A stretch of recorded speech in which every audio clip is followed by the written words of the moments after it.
Senhora Presidente da Assembleia Geral, Senhora Presidente da Direção, corpos gerentes da Associação, Sr. Secretário-Geral, Sr. Presidente da Câmara, Senhores Associados, Minhas Senhoras e Meus Senhores. Começo por agradecer o amável convite para estar aqui presente no dia em que uma das instituições mais marcantes da história da Madeira, porque é de facto uma instituição das mais marcantes da história da Madeira, na medida em que ela nasce da iniciativa criadora dos cidadãos e nasce de sentimentos profundos do que há de mais são numa coletividade. Eu tenho muito prazer em estar aqui quando uma das instituições historicamente mais marcantes da vida da Madeira inaugura a sua sede social. Mas normalmente nós olhamos para as instituições que são históricas como algo que já fez o seu trabalho e que, portanto, vive agora placidamente a gozar os triunfos daquilo que foi a sua vida, mas que está meramente satisfeita, conformada com aquilo que fez. Não é o caso desta associação.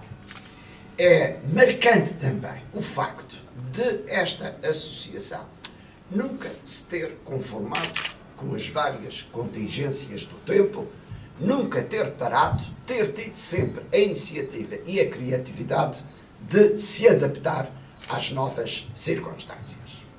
Nós hoje, e eu espero que a inovação que o Sr. Presidente da Direção, o meu querido amigo Dr. Mário Rodrigues, aqui falou, e que se encontra nos objetivos da União Europeia, também de encontrar soluções no campo social, ela vem, essa tal inovação programada. Eu tenho muito medo, já li muitos programas da União Europeia que ficaram muitos pelo caminho, e a União Europeia hoje é das coisas mais baralhadas que eu conheço, falhou, como estamos a ver, e eu espero, ao menos, que neste campo social, que é um campo extremamente prioritário, a União Europeia não vai. Já vai atrasada. A União Europeia quis fazer a coesão económica e a coesão social. A coesão económica correu bem até o momento em que a União Europeia abriu às escâncaras as suas fronteiras, perdeu as empresas produtivas que tinham, que foram para outros países e deixou entrar no seu território produtos extremamente concorrentes que destruíram muita da produção europeia. Mas a coesão económica, de certo modo, ainda foi funcionando. Na coesão social, devemos dizer que a verdade é esta. A União Europeia, quando eram metade dos atuais países, não conseguiu fazer a coesão social. Não conseguiu. E a coesão social era um teste fundamental para a ideia de facto, ser construído uma União Europeia. Não o consegui fazer, e agora, nas circunstâncias económicas e financeiras presentes, maior dificuldade a União Europeia vai ter em fazer. Coesão económica e coesão social. Juntou-lhe agora mais um terceiro objetivo, que é a coesão territorial, e que foi uma luta das ilhas europeias para conseguir-se fazer uma união, também sob o ponto de vista económico e financeiro, muito mais apertada em termos de beneficiar as ilhas. A coesão tem pouco tempo, foi os recentes tratados que criaram a coesão territorial, e estamos a ver também como é que a União Europeia vai traduzir essa coesão territorial. Devo-vos dizer com toda a franqueza que, lendo o orçamento da União Europeia para 2013-2020, não vejo aí, enfim, poderá ser que aquelas cabeças em Bruxelas tenham outras orientações, não vejo aí a possibilidade de se consagrar, como deve ser, a chamada coesão territorial. Mas a verdade é que nós hoje, e esperemos, dizia eu, que haja um novo modelo de inovação no campo, está qualquer coisa aqui mal, No campo do social, nós hoje temos 3 modelos. Temos o Estado assistencialista, o que chamamos o Estado social, e temos o chamado Estado liberal. Obviamente que no Estado liberal existem também iniciativas de grupos, de pessoas, de associações, mas até hoje estou convencido que o Estado liberal não é solução para os problemas das populações, principalmente nos países mais pobres, e que daí resulta também, é normal, as populações terem as suas dificuldades. Os Estados assistencialistas, que monopolizaram, como monopolizaram tudo no Estado, a pretensão de resolver problemas sociais, nós vimos que quando caiu o Muro de Berlim, estavam completamente destruídas as economias desses países e, sob o ponto de vista que eles chamavam assistencialista, era um completo desastre a assistência às populações. Os Estados democráticos fixaram-se no conceito de Estado social. Um Estado que assume, de facto, e em muitos casos constitucionalmente, obrigações para com os cidadãos e, a par, permite e incentiva a existência de associações privadas, instituições privadas como esta, que procuram complementar aquilo que o Estado deve fazer, complementar não apenas tapando lacunas, mas no sentido de até prestar serviços com melhor qualidade que o Estado presta, que tem sido o caso desta mesma associação. Claro que o Estado Social passa hoje por imensas vicissitudes.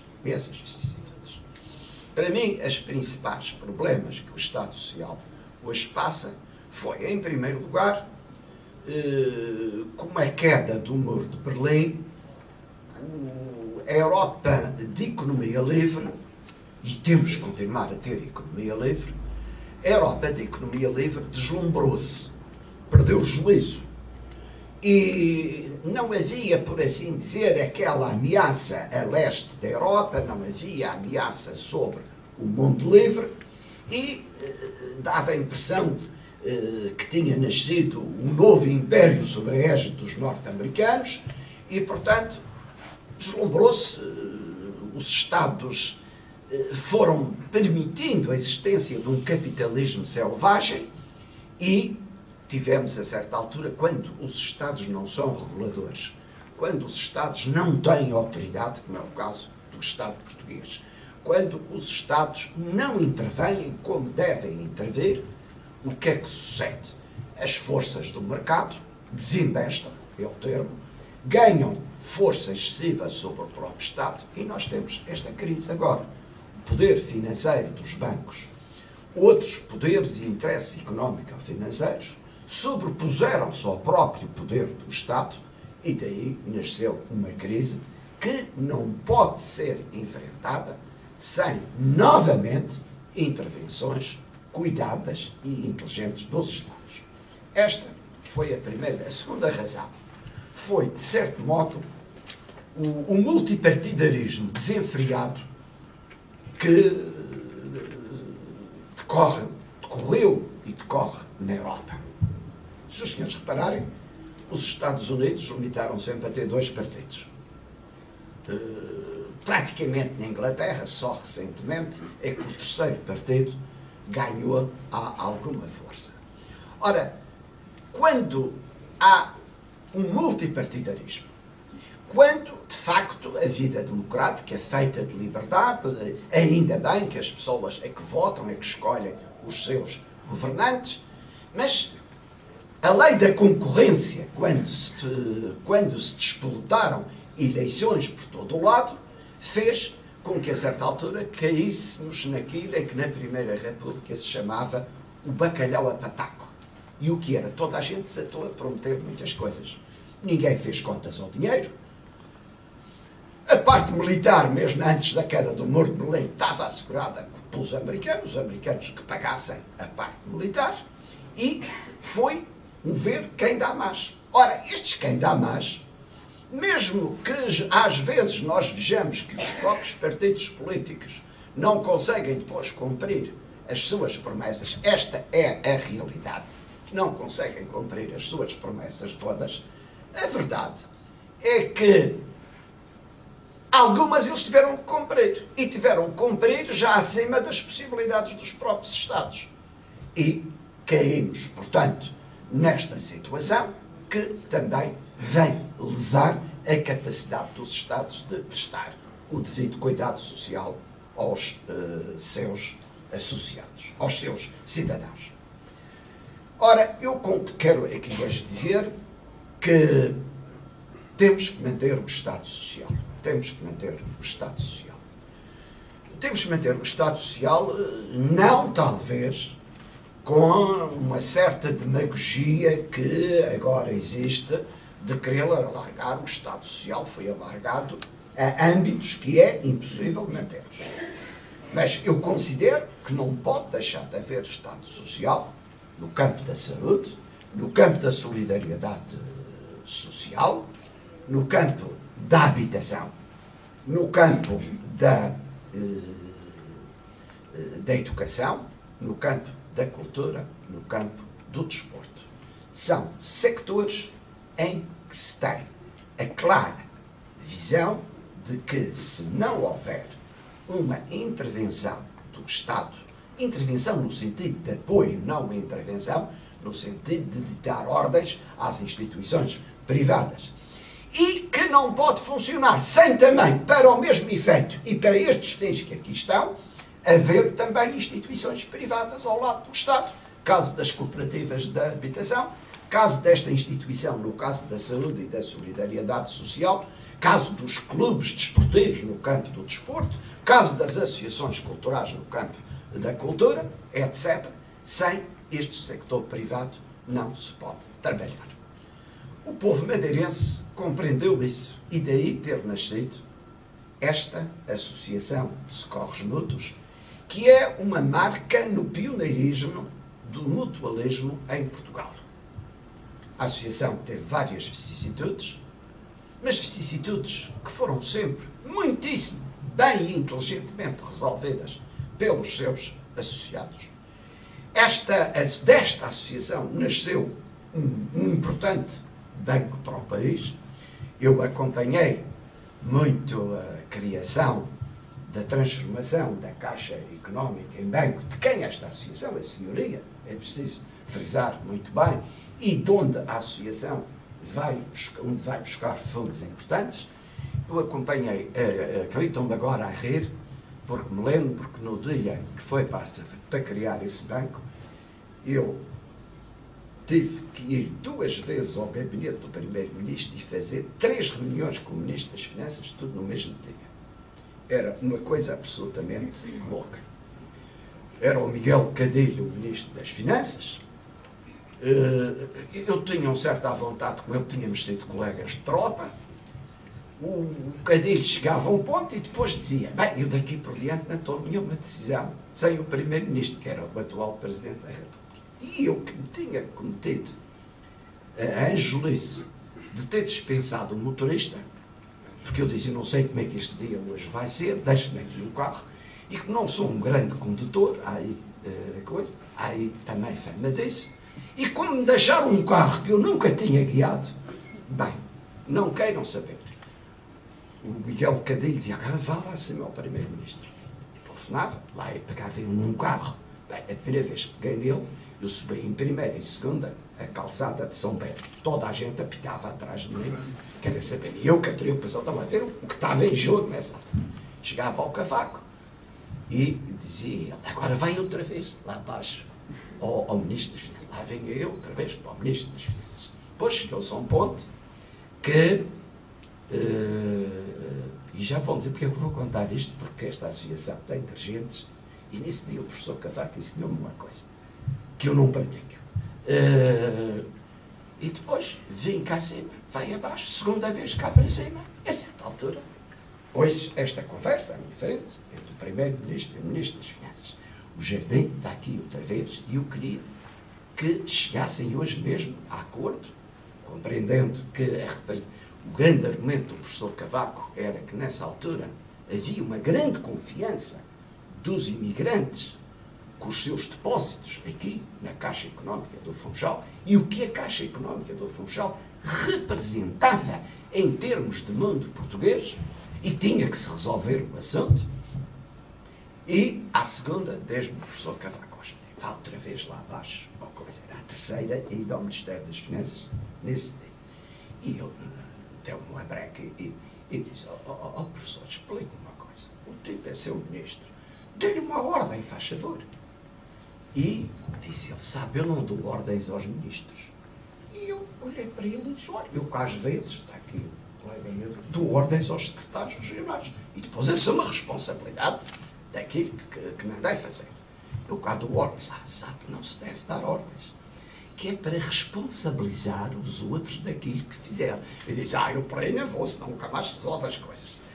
Achei é que se nesse dia conseguisse resolver parcialmente, mas no fim dizia-me o Ministro das Finanças: estão reunidos capitais, só que estes capitais só dão para cobrir o passivo da Caixa Económica do Funchal. E, portanto, você tem que arranjar mais 4 milhões de euros para que eu não possa autorizar um banco de capital zero. Portanto, são precisos mais 4 milhões. Eu dizia: mas agora ao fim da tarde, onde é que vão arranjar 4 milhões de euros? A região não tem, já nessa altura não tinha graça. Por isso, vivemos sempre em crise aqui. A região não tem 4 milhões para pôr na Caixa Económica. Bem, dizia ele: eu vou ajudar. O Tesouro entra, acho que foi 1,5 milhão. O Tesouro entra com... Agora arranja os outros 2 milhões e... Bem, e eu vim para o hotel. São coincidências na vida, não sei se são coincidências. Entro no hotel e estão 2 pessoas, uma já faleceu e foi o grande acionista do banco, e diz-me: que tal é que isso correu nas finanças? Sabiam que eu estava lá. Eu disse: um disparate total. Ainda me falta 2,5 milhões. Onde é que eu arranjo 2,5 milhões para fazer, para se pôr o banco de pé? E diz-me ele: dizem eles, está feito, a gente arranja. Eu disse: como? Eu até pensei que estava a brincar comigo. E disse: mas estou com a cabeça em água, vocês vêm para aqui que só comigo e dizem que arranjar. Mas está arranjado. Então, disse: não, vão lá abaixo ao cadeiro e digam que arranjar, cobrem o resto e tal. E sei que um deles até levou uma garrafa de champanhe para o gabinete do Primeiro-Ministro das Finanças. Eu cá já não foi. Isto é só para vos contar esta parte histórica de que foi como nasceu da vossa instituição, como nasceu um banco que hoje, obviamente, está na mesma circunstância dos bancos nacionais, não está nem melhor nem está pior, não está melhor nem está pior, mas que se não fosse esta instituição, esse banco não existia. Hoje inauguram novas instalações. E ainda bem, e felicito o Dr. Mário Rodrigues e todos os corpos gerentes desta associação e seus associados, ainda bem que se inauguram estas novas instalações. Vêm aí momentos muito difíceis. Não vale a pena andar a enganar as pessoas com promessas e outras fantasias. Vêm aí momentos muito difíceis para o país. Felizmente, não foi a Madeira que os criou, porque a Madeira alertou sempre que o regime político português ia acabar nestas circunstâncias. Sempre alertámos isso. Não andámos a fazer cantatas ao regime por aí fora. Obviamente que o nosso propósito aqui na Madeira foi sobreviver, foi resistir. Foi sobreviver, foi resistir. Por isso é que toda a nossa vida política no tempo da autonomia, de 1978 para cá, tem sido uma constante negociação. Há momentos que não se consegue negociar. Não se pode parar a vida da região, tem que, por isso mesmo, encontrar-se uma alternativa, nem que seja na dívida pública. E depois há que ter a capacidade para tornar a negociar a dívida pública. fora. Agora, de uma vez por todas, o que é preciso é não se andar a empapelar a vida da região autónoma, não se andar a arranjar soluções que são remendos, que é o que tem sucedido nas relações entre o Estado e a região. Porque arranjam soluções financeiras, mas não se tem em conta o valor que a região pode produzir, porque a região, embora tenha receitas próprias, é preciso saber se as receitas próprias dão para todos os encargos que a região tem em cima de si.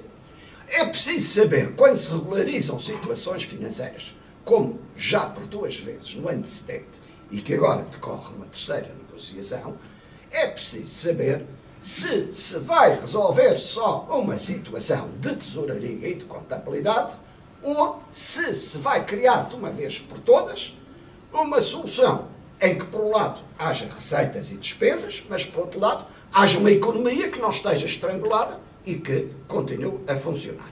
É isto que eu estou a pretender de vez do Estado português, senão todos aqueles que vierem a seguir a mim vão andar sempre nesta coisa de faz um remendo, segura a situação por mais uns aninhos, depois torna a haver dramas outra vez. Isto tem que só ser resolvido, as relações entre o Estado e a região autónoma, de uma vez por todas, mais a mais, como dizia eu, que vem aí uma situação bastante difícil, por vir uma situação bastante difícil. A existência de uma associação como esta é fundamental. Como dizia muito bem o Sr. Miguel Albuquerque, acabou-se o tempo do Estado poder resolver todos os problemas. É uma ilusão, e se alguém anda a continuar a dizer que vai ser assim, está a mentir desavergonhadamente às pessoas. O que temos que ter é, ao lado do Estado, também instituições que despertem o voluntarismo das pessoas para, num espírito associativo, reforçar aquelas medidas que o Estado Social não pode, só por si, concretizar. E é isto que hoje o papel fundamental que se pede às instituições, desde como as vossas, e mais a mais com o prestígio e com a história que tem a vossa instituição. Eu parece-me, permita-me, Sr. Presidente da Direção, que entre por caminhos que não são da minha competência, mas parece que vai surgir agora uma oportunidade para as pessoas compreenderem que, com as grandes mudanças que vão haver na Europa no campo do Estado Social, estas instituições têm que captar a adesão das pessoas para que elas encontrem aqui o complemento, encontrem voluntariamente, responsavelmente, porque nós sabemos que há pessoas, infelizmente, e graças a Deus que somos todos diferentes uns dos outros, nós sabemos que há pessoas que não querem saber de responsabilidades, estão à espera que um Estado imaginário resolva todos os problemas. Aqui, esta associação tem uma vantagem, é que as pessoas que vêm pensar e viver neste tipo de mutualismo são pessoas que o fazem por um ato racional de escolha, são pessoas que o fazem com responsabilidade, o que, inclusivamente, torna muito mais fácil depois a gestão de um barco grande como é este barco. Minhas senhoras e meus senhores, eu peço desculpa de me ter entusiasmado e ter vindo por aqui abaixo, mas esta questão do Estado Social, ligada a uma associação com a vossa história e com o vosso prestígio, realmente entusiasma. E se eu tivesse ido atrás de todo o entusiasmo, teria estado aqui a falar até às 7 da tarde com vossas excelências a me jogarem as cadeiras e a dizerem cale-se, faz favor. Mas é este entusiasmo com a vossa instituição que, em nome do povo que eu represento, vos quero transmitir, embora ao vos transmitir esse entusiasmo, eu esteja aqui para aprender com o entusiasmo histórico que sempre marcou os sócios desta instituição. Muito obrigado.